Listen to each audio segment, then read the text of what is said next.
ঝালকাঠির কাঁঠালী উপজেলার বিষখালী তীরবর্তী বেড়িবাঁধটি বড় বড় প্রাকৃতিক দুর্যোগে প্রতিবারই ভেঙে যায়। এবারও তার ব্যতিক্রম হয়নি। ঘূর্ণিঝড় শক্তিতে বিষখালী নদীর ৩.৫ কিলোমিটার বন্যা নিয়ন্ত্রণ বাঁধ ক্ষতিগ্রস্ত হয়েছে। বাঁধের ভাঙা অংশ দিয়ে প্রতিদিন দুবার জোয়ারের পানি প্রবেশ করে তলিয়ে যায় গ্রামের ঘরবাড়ি ও ফসলি জমি। তরুণ সরকারের তথ্য ছবিতে প্রতিবেদন। সমুদ্রের উপকূল এবং চারদিক নদীবেষ্টিত হওয়ায় ঝালকাঠি প্রাকৃতিক দুর্যোগপ্রবণ জেলা হিসেবেই পরিচিত। সিডরের পর অস্থায়ী ভিত্তিতে ঝালকাঠির কাঁঠালী উপজেলার ১০ কিলোমিটার অংশে মাটি দিয়ে বাঁধ তৈরি করা হয়। এরপর আইলা, ফণী, বুলবুল, আমফান ও রিমাল সহ বিভিন্ন সময়ের ঘূর্ণিঝড়ে বাঁধের কিছু না কিছু ক্ষতি হয়েছে। সাম্প্রতিক সময়ে সংঘটিত ঘূর্ণিঝড় শক্তিতেও বাঁধের ৩.৫ কিলোমিটার অংশ ক্ষতিগ্রস্ত হয়। এরপর প্রতিদিনই দুইবার জোয়ারের পানিতে প্লাবিত হয় ২৫টি গ্রামের ঘরবাড়ি ও ফসলি জমি। এদিকে বর্ষা মৌসুম শুরু হতে না হতেই বিভিন্ন স্থানে দেখা দিয়েছে নদী ভাঙন। বেড়িবাঁধ ভেঙে যাওয়ায় চরম আতঙ্কে রয়েছে নদীর তীরবর্তী মানুষ। এলাকার লোকজন বলছেন, দ্রুত কার্যকর ব্যবস্থা না নিলে ২৬ কিলোমিটার বেড়িবাঁধের পুরোটাই নদীগর্ভে বিলীন হয়ে যাওয়ার ভয় আছে।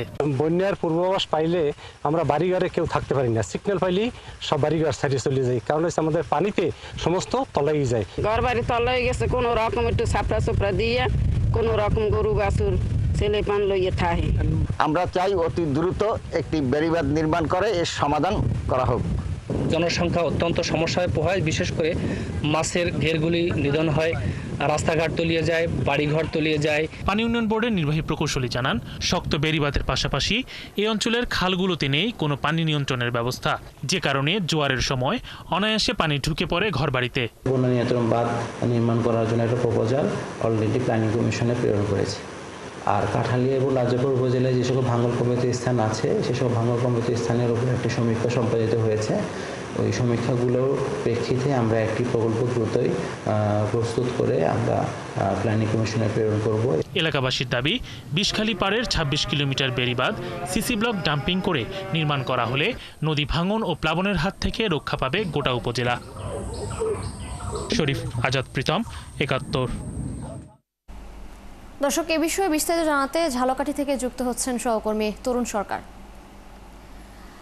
তরুণ, বিষখালী নদীর ক্ষতিগ্রস্ত বাঁধের কারণ কতগুলো গ্রামের মানুষ দুর্ভোগে আছেন এবং বাঁধ মেরামতে কি ধরনের উদ্যোগ নিচ্ছে সংশ্লিষ্ট কর্তৃপক্ষ?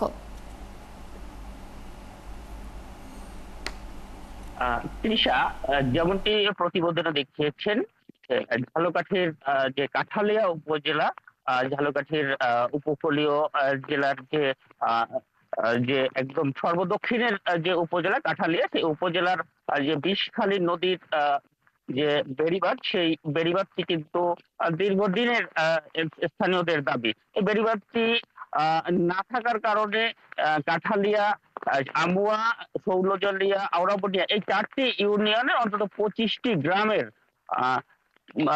১০,০০০ হেক্টরের ওপরে যে ফসলি জমি প্রতিনিয়ত সে বন্যার নদীর যে পানি, সে পানিতে প্লাবিত হয়, যে কারণে এই স্থানে যে কৃষকরা ক্ষতিগ্রস্ত হয়। এই বর্তমানে যে আউশ এবং আমন মৌসুম চলছে, এই আমন এবং আউশের চাষাবাদও ক্ষতিগ্রস্ত হয় এবং পচে যায় বীজতলার যে বপনকৃত বীজ এবং রোপণ করা যে চারাগুলো, সেগুলো কিন্তু বেশিরভাগ সময় পচে গিয়ে কৃষকদের ক্ষতি করে।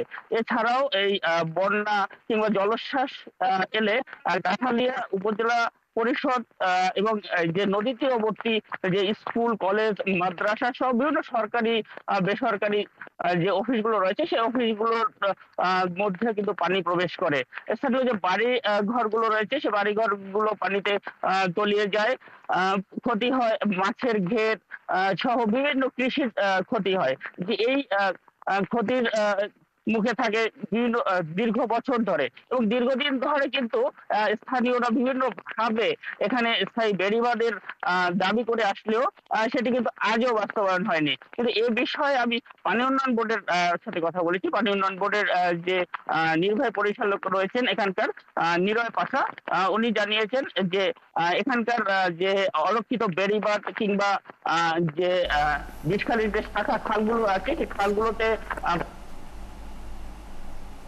পানি প্রবেশের যে নিয়ন্ত্রণ না থাকার কারণে অনায়াসে কিন্তু পানি প্রবেশ করে সব সময়, এবং বন্যা আসলে কিংবা জলোচ্ছ্বাস আসলে সেটি কিন্তু এলাকার মানুষের দুর্ভোগের কারণ হয়ে জি, জলোচ্ছ্বাস আসলে মানুষের ভোগান্তি বাড়ে। আপনাকে ধন্যবাদ, আপনি সঙ্গেই থাকবেন।